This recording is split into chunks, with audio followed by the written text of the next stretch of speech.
Automatic app install হয়ে যাওয়াই হচ্ছে আজকের ডেটের সব থেকে বড় প্রবলেম।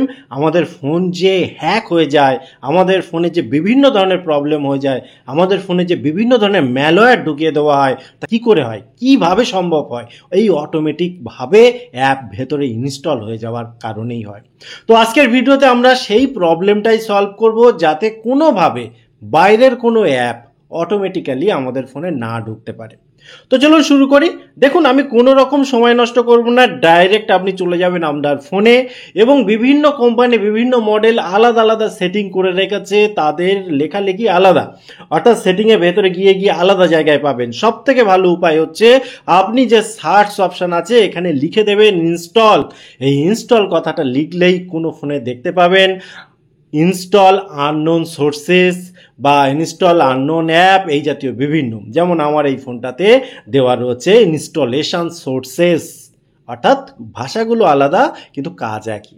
তো এখানে যখন আমরা গেলাম, গিয়ে দেখতে পাবেন, অনেক ফোনে দেখতে পাবেন যে এরকম লিস্ট থাকে বিভিন্ন ধরনের, যেখানে আননোন সোর্সগুলোকে ইনস্টল করার অপশান রয়েছে। যেমন আমার এই ফোনটাতে দেখুন, আমি সব অফ করে রেখেছি। এই জিনিসগুলো আসলে কি, এই জিনিসগুলো কি অ্যাকচুয়ালি বুঝতে গেলে যে কোনো একটা আমি যখন অন করছি তখন বোঝার চেষ্টা করুন। ধরুন ক্রোম, এই যে প্রথমে রয়েছে ক্রোম, যখন এটাকে আমি অন করে দিলাম, নিচে দেখুন একটা পপ আপ আসলো। পপ আপে কি লেখা আছে? Allow Chrome two install app. অর্থাৎ আপনি কিন্তু আননোন সোর্স থেকে, অর্থাৎ আপনি পারমিশন দিয়ে দিলেন ক্রোমকে, যে ক্রোম তুমি যা ইচ্ছা করো, যেখান থেকে পারো অ্যাপ ইনস্টল করে দাও আমার ফোনে, আমার কোনো আপত্তি নেই। পারমিশন দিয়ে দিলেন। এবং এখানে দেখুন নিচে লেখাই রয়েছে যে এটা কিন্তু সিকিউরিটি রিস্ক একটা থাকতে পারে। ঠিক আছে, যে উল্টো পাল্টা সোর্স থেকে কিন্তু যখন অ্যাপ ইনস্টল হয়ে যাবে তার দায় কিন্তু কেউ নেবে না, কারণ আপনি পারমিশন দিয়ে রেখেছেন।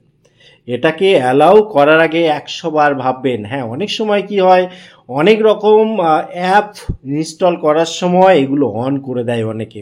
আমি সেটা ভালো কি খারাপ আমি যাচ্ছি না, আমি সবসময় বলবো থার্ড পার্টি অ্যাপ কখনো আননোন সোর্স থেকে ইনস্টল করবেন না। যদি ইনস্টল করতে হয় প্লে স্টোর থেকে করুন, সব থেকে বেটার।